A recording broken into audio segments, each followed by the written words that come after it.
قدرمنو لیدونکو السلام علیکم، وخت مو پخیر. د نن ورځې تازه مهم او ډېر لنډ خبرونو ته مو رابولم. درنو لیدونکو، نن ورځ زموږ خبرونه ټول د افغانستان په حالاتو دي، ځکه چې افغانستان ډېر په یو حساس حالت کې قرار لري. له موږ سره اوسئ د ټاکنو اعلان نه بعد چې کوم ضروري پیښه شوې او تاسو نه وای ترې خبر، دلته ځانونه ترې خبر کړئ. ناکام نوماندان. د ولسمشرۍ ټاکنو یو شمېر نورو نوماندانو هم د ټاکنو کمیسیون لخوا اعلان شوي وروستۍ پایلې ردوي او وایي چې ورته د منلو وړ نه دي. د ټاکنو خپلواک کمیسیون پرون مازدیګر ناوخته په یو خبري غونډه کې د ولسمشرۍ ټاکنو وروستۍ پایلې اعلان کړې، چې په ترڅ کې محمد اشرف غني ولسمشر اعلان کړ. جنرال عبدالرشید دوستم. د افغانستان د ولسمشرۍ ماڼۍ مرستیال عبدالرشید دوستم د یو پراخ بنسټه حکومت د رامنځته کېدو په برخه کې د عبدالله د دریځ ملاتړ وکړ. ښاغلي دوستم په جوزجان کې یوې غونډې ته وویل د ټاکنو وروستۍ پایلې چې ترڅ کې محمد اشرف غني بریالی اعلان شوی په رسمیت نه پیژني. هغه زیاته کړه، زه ستاسې د مشر په توګه په ټول زړه او ځان د ډاکټر عبدالله د بېګانۍ اعلان ملاتړ کوم. موږ د ټاکنو تقلبي اعلان چې ټاکنیزه کودتا یې بولي په رسمیت نه پیژنو. عطا محمد نور. د افغانستان د جمعیت اسلامي د ګوند مخکښ غړی عطا الله محمد نور وایي خوښ دی چې د ټاکنو کمیسیون جنجالي او اوږدې پایلې اعلان کړې. هغه د ټاکنو له کمیسیون نه مننه وکړه چې په دې حساس وخت کې د خلکو د انتظار ته د پای ټکی کېښود. عطا محمد نور وایي دا ټولو افغانانو حق و چې باید ټاکنې پایلې اعلان شوی وای، ځکه په خبره یې چې ټول په ډېرو سختو حالاتو کې د رایو مرکزونو ته د رای اچونې په موخه تللي وو. ملګري ملتونه. ټاکنو پایلې له اعلانېدو نږدې 10 ساعته تېر شوي، خو لا هم تر اوسه په افغانستان کې د ملګرو ملتونو مرستندویه ادارې یونما، امریکا او نورو بهرنیو سفارتونو اشرف غني ته د هغه د بریا مبارکي نه ده ویلې. د اشرف غني په مشرۍ دولت جوړونکی ټاکنیز ټیم ځان د ټاکنو ګټونکی بولي، خو عبدالله او نور نوماندان د پایلو له منلو انکار کوي. حامد کرزی. کابل ادارې پخوانی ولسمشر حامد کرزی وایي د انتخاباتو په نوم پر افغانانو غیر ملي او د ټولو اصولو خلاف بحراني پروسه تحمیل شوې ده.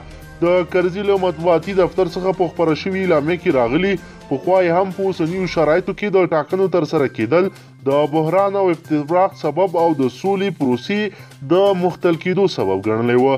حامد کرزی وایي د انتخاباتو په نوم پر افغانانو تحمیل شوې پروسه د ولسواکۍ د ټولو اصولو خلاف وه، چې پکې د خلکو نه ګډون د دې واقعیت ښکارندوی و. زلمی خلیلزاد. یوې باخبره سرچینې چې تېره ورځ یې د افغان سولې لپاره د امریکا له ځانګړي استازي زلمي خلیلزاد سره ناسته کې ګډون درلود ویبپاڼې ته وویل خلیلزاد هغه تورونه رد کړي چې ګواکې امریکا د ډاکټر غني په ناڅاپي ټاکنه کې ونډه درلوده. سرچینه وایي خلیلزاد ورته ویلي چې دا کار د غني ډلې د ټاکنو کمیسیون په مشرتابه د فشار راوستلو په مټ په خپلسرۍ توګه ترسره کړی دی. جنرال دوستم. وروسته له هغه چې د ثبات او همپالنې ټاکنیز ټیم مشر عبدالله د ټاکنو د خپلواک کمیسیون پریکړه رد کړه او د نوي حکومت د جوړولو اعلان یې وکړ، د ګډ حکومت د مشر لومړی مرستیال دوستم له دې پریکړې ملاتړ کړی او د نوي والیانو د معرفي کولو د تیارۍ غږ یې هم کړی دی. ثنا ایجاز. پښتون ژغورنې غورځنګ بله مخکښه پښتنه مشره ثنا ایجاز هم په ولسمشریزو ټاکنو کې د ولسمشر غني د بریا وروسته په یو ټویټ پیغام کې هغه او افغان ولس ته مبارکي ویلې ده.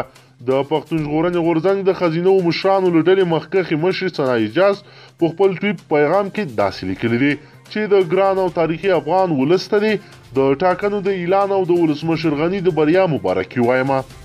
محسن داوړ. افغانستان د ولسمشریزو ټاکنو په پایلو کې د ولسمشر غني د بریالیتوب وروسته د پښتون ژغورنې غورځنګ مخکښ مشر محسن داوړ ولسمشر محمد اشرف غني ته د بریا مبارکي ورکړې ده. محسن داوړ په خپل ټویټر پاڼې باندې د مبارکۍ ترڅنګ لیکلي دي دا د سرو او سپینو ډک وطن آبادول غواړي او دا سمسور ګلشن دې په اسرا د اغیار مه پرېږده. غني. افغان ولسمشر محمد اشرف غني د 1990 کال په ولسمشریزو ټاکنو کې له بریالیتوب وروسته د بریا نمانځلو پر مهال ویل د ډېرو داخلي او بهرنیو دسیسو په شتون کې مو اسلامي جمهوریت وژغوره او بریا مو ترلاسه کړه. ولسمشر غني همدا شیبه په ار کې د خپلو پلویانو او چارواکو په شتون کې په ولسمشریزو ټاکنو کې خپله بریا ونمانځله او ملت ته یې وینا وکړله. کورنیو چارو وزارت. وروسته له هغې چې د ګډ حکومت اجرایه ریاست د ټاکنیزو کمیسیونونو په غړو باندې له هیواده د وتلو بندیز ولګاوه او بهرنیو چارو وزارت یې د دې کار د څار امر وکړ. د کورنیو چارو وزارت یې په اړه متقابل غبرګون ښودلی. د کورنیو چارو وزارت ویان نصرت رحیمي وایي د هیواد په اتباعو باندې د ممنوع الخروج حکم کول د لوی څارنوالۍ او سترې محکمې دنده ده، نو ځکه د کورنیو چارو وزارت ټول ګامونه د نافذه قوانینو په رڼا کې اخلي. قدرمنو لیدونکو که چیرې غواړئ چې له ورته تازه او مهمو پیښو څخه ځان هره ورځ په لنډو کې خبر کړئ، زموږ چینل د سره سبسکرایب کړئ او ویډیو سره حتما لایک کړئ. تر بل ویډیو مو په لوی رب سپارم.